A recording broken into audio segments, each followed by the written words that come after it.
Hello everyone, আসসালামু আলাইকুম। আজকে তোমাদের সাথে একটা পার্পেল টাইপের আই মেকআপ শেয়ার করব, যে কোনো হালদি পারপাসে আর যে কোনো ইভেন্টের ক্ষেত্রে এই টাইপের আই লুকগুলো তোমরা চলে করতে পারো। ফার্স্টে একটা পিঙ্ক কালার পিক করেছি, সেটা দিয়ে ভালোভাবে লিডটা আমি ব্লেন্ড করে নিয়েছি অ্যান্ড লোয়ার পোর্শনটাও সেম একইভাবে আমি ব্লেন্ড করে নিয়েছি। অ্যান্ড লোয়ার লাইনে একটু পার্পল টোনটা আমি ইউজ করছি। পার্পলটা ইউজ করলে একটু ডিফারেন্ট লাগে, একদম ডার্ক পার্পল যেটা, সেটা দেখো আই মেকআপের ক্ষেত্রে কোনো ধরা বাঁধা কোনো নিয়ম কানুন, এত রুলস রেগুলেশন কোনো কিছুই নেই। জাস্ট মনের মাধুরী মিশিয়ে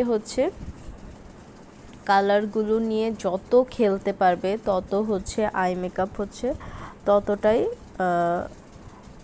অ্যাট্রাকটিভ হবে অ্যান্ড স্মুথ একটা ভাব চলে আসবে। আর মেকআপের ক্ষেত্রে বা যে কোনো কাজের ক্ষেত্রে এগুলো খুব সফটলি হ্যান্ডেল করতে হয় অ্যান্ড ধীরে ধীরে একটা ওয়ে চলে আসে নিজের মতো করে। প্রত্যেকটা আর্টিস্টেরই কিছু কিছু নিজস্ব রুলস থাকে। এটা এরকম না যে খাতার মধ্যে কতগুলো নিয়মকানুন লিখে দিলাম ওগুলো ফলো করবে, না, একদমই না। তুমি কাজটা করতে থাকো ভালোবেসে, করতে করতে করতে করতে তুমি নিজেই অনেক কিছু অনেকভাবে এক্সপ্লেন করতে পারবে। আর সত্যি কথা, যে কোনো কিছু এক্সপ্লেন করার চেয়ে আমরা চোখ দিয়ে যেটা দেখি, দেখার যেই আমাদের পাওয়ারটা সেটা খুবই বেশি।